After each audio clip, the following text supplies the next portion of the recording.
ታሪካችን የሚጀምረው ሰላማዊ በሆነው የዩክሬን ገጠር ነው። ሚኮላ የተባለ የሂሳብ መምህር ነፍሰ ጡር ከሆነችው ውድ ባለቤቱ ናስቲያ ጋር ምንም አይነት የኤሌክትሮኒክስ መሳሪያ በሌለው ትንሽ ጎጆ ውስጥ በደስታ ይኖር ነበር። ናስቲያ በእንጨት ላይ ስዕል መሳል ትወድ የነበረ ሲሆን አንድ ቀን ለባሏ ደህንነት የሚሆን ትንሽ የእንጨት ጣዖት ሰርታ በወገቡ ላይ አሰረችለት። ነገር ግን አንድ ቀን የሩሲያ ጦር ዩክሬን በድንገት ወረረው። ሚኮላ ከትምህርት ቤት በችኮላ ወደ ቤቱ ሲመለስ ጨካኝ የሩሲያ ወታደሮች ነፍሰ ጡር ባለቤቱን ሲደበድቧት አገኛቸው። ሚኮላ ባለቤቱ ነፍሰ ጡር መሆኗን ነግሮ እንዲምሯት ቢለምንም ጨካኞቹ ወታደሮች ግን ጎጆ ቤቱን በእሳት አቃጠሉት። ናስቲያ በንዴት ወታደሮቹን ልትመታ ስትሞክር አንደኛው የሩሲያ ወታደር በጥይት መታትና ሕይወቷ ወዲያውኑ አለፈ። ሚኮላ በባለቤቱ አስክሬን አጠገብ ተቀምጦ መረር ብሎ አለቀሰ። ከሰዓታት በኋላ የዩክሬን ወታደሮች መጥተው አስክሬኗን እንዲቀብር አገዙት። ቤቱ የፈረሰበትና ፍቅሩን ያጣው ሚኮላ በበቀል እሳት እየነደደ የዩክሬንን ጦር ለመቀላቀል ወሰነ። ከመሄዱ በፊት ግን ያችን ባለቤቱ የሰራችለትን የእንጨት ጣዖት በኪሱ አስቀመጣት። ሚኮላ ወታደራዊ ካምፑ ላይ ሲደርስ መጀመሪያ ላይ ኮማንደሩ እንደ ሰላይ ጠርጥሮ ሊቀበለው አልፈለገም ነበር። ነገር ግን ሚኮላ ያለውን ሁሉ እንዳጣና ሀገሩን ለመጠበቅ እንደሚፋለም ሲያስረዳ ፈቀደለት። ሚኮላ ስለ ጠመንጃ ምንም የሚያውቀው ነገር ስላልነበረ መጀመሪያ ላይ የጦር መሳሪያ ሲገጣጥም ከሁሉም ሰራተኛ የዘገየ ነበር።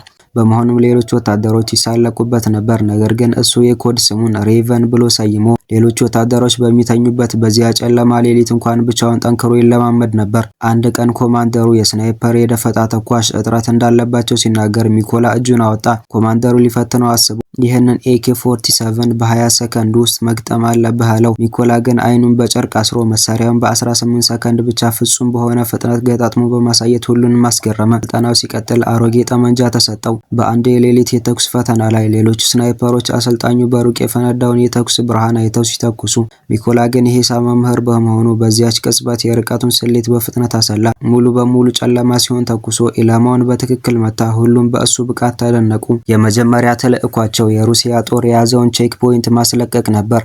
እዚያም የሩሲያ ወታደሮች ንጹሃን ዜጎችን ሲያሰቃዩ አይተው ስናይፐሮቹ በአንድ ላይ ተኩሰው ተልዕኮውን በድል አጠናቀቁ። ነገር ግን በሌላ ተልዕኮ ላይ ሚኮላ በሳር ውስጥ ተደብቆ ጠላትን ሲጠብቅ በሩሲያ ጦር ውስጥ የነበረውን የድሮ ተማሪውን ኢቫንን ተመለከተው። ኢቫን በትምህርት ቤት ሁል ጊዜ የሚያስቸግረው ልጅ ነበር። ሚኮላ የገዛ ተማሪውን መግደል ባይፈልግም ክህደቱን በማሰብ ስሜቱን አፍኖ የፈንጂውን ቦምብ ተኩሶ አፈነዳውና ተማሪውን ጨምሮ የሩሲያ ወታደሮች ሙሉ በሙሉ ደመሰሳቸው። ከቀናት በኋላ በሚቀጥለው ትልቅ ተልዕኮ ላይ ሚኮላ ከኮሎኔሉ ጋር ሆኖ በቁጥቋጦ ውስጥ ተሸሸገ። ድንገት ሚኮላ በሩቅ ሲመለከት ያችን ውድ ባለቤቱን በጥይት መቶ የገደላትን የሩሲያ ወታደር በአይኑ አየ። ወታደሩ በትክክል በሚኮላ ኢላማ ውስጥ ነበር። ሚኮላ እንዲተኩስ ኮሎኔሉን ደጋግሞ ቢለምነውም ኮሎኔሉ ግን አትተኩስ አለው።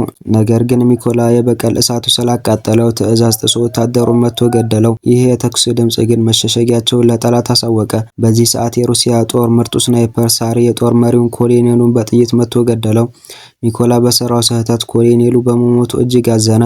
የኮሎኔሉን አስክሬን ተሸክሞ ከጠላት ቦምብ አምልጦ ወደ መከላከያ ካምፕ ተመለሰ። ሚኮላ አሁን በኮሎኔሉ ሞት ምክንያት ሳሪን ፈልጎ ለመግደል ሙሉ ብቻውን ወጣ። በመንገድ ላይ የሩሲያ ስናይፐሮች እየመታ እጁ ቢቆስልም ቆስሎ እስኪያገግም በሚስጥር ተሸሽጎ ቆየ። የጦር ሰራዊቱ አለቃ ሳሪ የተባለው የሩሲያ ስናይፐር እስካሁን 5 የዩክሬን ምርጥ ስናይፐሮችን መግደሉና የሞቱ ወታደሮች ፎቶ ኢንተርኔት ላይ በመልቀቅ የህዝቡን ስነ-ልቦና እንደሚሰብር ነገረው። ወታደሮቹ በሁለት ቡድን ተከፍለው ጠላትን ከፊት ለፊት ሲያጠምዱ ሚኮላ ይህንን አጋጣሚ ተጠቅሞ ሳሪ ወዳለበት ህንጻ በስውር ሰረገ። በህንጻ ውስጥ የነበሩት የሩሲያ ወታደሮች በሙሉ እየገደለው ወደ ላይ ወጣ።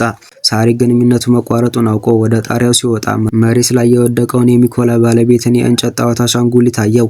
ልክ በዚህ ቅጽበት ሚኮላ ከላይ ዘሎ በመውረድ የባለቤቱን ገዳይና ታላቁን ስናይፐር ሳሪን በገዛ እጁ አንቆ ገደለው። የሩሲያ የጭነት መኪናዎች ለረዳትነት ሲመጡ ሚኮላ የሳሪን ስልክ አንስተው ለሩሲያ ጦር መሪዎች ጊዜያቸው አብቅቷል አላቸው። ወዲያውኑም የመኪናውን ሹፌር መታው። የዩክሬን ስናይፐሮችን መኪናውን ከበው ወታደሮችን በሙሉ አጠፏቸው። በመጨረሻ ሚኮላ ወደ ባለቤቱ ናስቲያ መቃብር ሄዶ በቀሌን ተወጥቻለሁ፣ አሁን ግን ሀገሬን ማገልገል አለብኝ ብሎ በሐዘን ተሰናበታት። ከዚያም ጠመንጃውን አንግበው ወደ ቀጣይ ወታደራዊ ተልዕኮ አመራ። ታሪካችን እዚህ ላይ ያበቃል። ቪዲዮውን ከወደዳችሁት ላይክ እና ሰብስክራይብ ማድረጋችሁን እንዳትረሱ።